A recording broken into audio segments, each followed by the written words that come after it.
Hello, Jerome Graber here, Mid-American Construction Management. Welcome back to our talk about how to evaluate bids and select a contractor to do your project. So yesterday we talked about how to decide who to ask to give you a bid in the first place, and now today we're going to talk about how to actually evaluate the bids that you've received.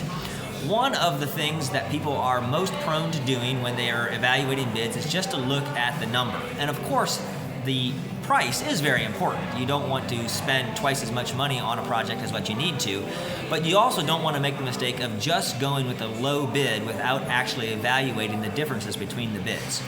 One thing that I want to talk about first is to not make the mistake of going with a very unrealistically low bid. If you've gotten 3 or 4 bids and 3 of them are all within a few percentage points of each other and one is 30% less than the rest, I would strongly advise you not to go with that bid. It is almost certain that the person who gave it to you either missed something that the others had included or just plain doesn't know what he's doing. The margins in this industry are not high enough for there to be a legitimate 30% difference in price between one contractor and another unless one has just made a mistake. All of your bids should be within 5 or at most 10% of each other, otherwise that should put up a red flag for you. However, assuming that you do have 2, 3, or maybe 4 bids and they're all pretty close to the same price, how do you go about deciding which one is really right for you? Well, one thing that's really important is to evaluate which specific products your contractor has priced.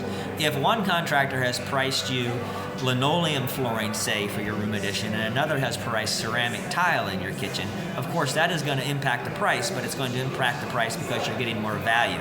So you do want to make sure that your contractor is using the exact products that you do want in your home, and if your contractor does recommend an upgrade, that he has a good reason for it. So taking the time to evaluate what is actually going into the bid, what types of flooring, what type of cabinets, windows, roofing, whatever it is that your work's done, the actual product that's being used is a very important aspect of that you want to make sure you understand all the details of when you're evaluating the bids. Another important question that you want to ask is, what is your warranty on the actual workmanship? Of course, the warranty that comes from the manufacturer is important, but also very important to know what warranty your contractor is actually offering on his workmanship.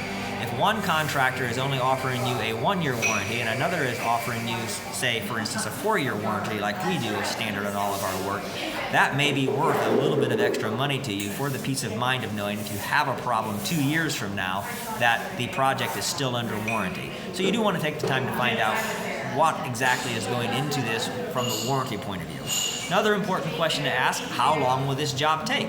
Especially if you're having your home remodel, the length of time that the construction project is going to be going on is an important factor. There is a big difference if someone is going to have your home tore up for 3 weeks from the time they start and goes back together versus 3 months. So if your contractor is not able to guarantee you a pretty quick turnaround time on the project, you may want to consider whether it is worth paying just a little bit extra to get in with a contractor who will give you a faster turnaround and get you back into living in your home more quickly than someone else has. Only you can decide how important that part of it is to you, but for many people, that is an important factor to consider when deciding which contractor you actually want to work with. Another important question to ask is, and you could even ask it this way, are you sure that you've covered all the details? And just sort of ask your contractors that you're considering open-ended questions, give them an opportunity to explain their bid and what they've included to you. A lot of times when you do this, somebody will tell you something that you didn't even think to ask, and then you can turn around and ask that question to the other contractors to make sure that they actually have included everything that you want. So once you've gone through this list of questions and taken a week or 2 to talk to each of the contractors a couple of times about their bid so you are 100% sure that you're comfortable, you know what is included in each of them, usually which contractor is right for your project will become pretty apparent just from the bid evaluation process. Of course, there will be times when you have 2 contractors of the ones that you've asked for bids from that seem to be equally good for you. And of course, if that's the case, then it does make sense to go with the one that gave you the lower price if everything else is equal.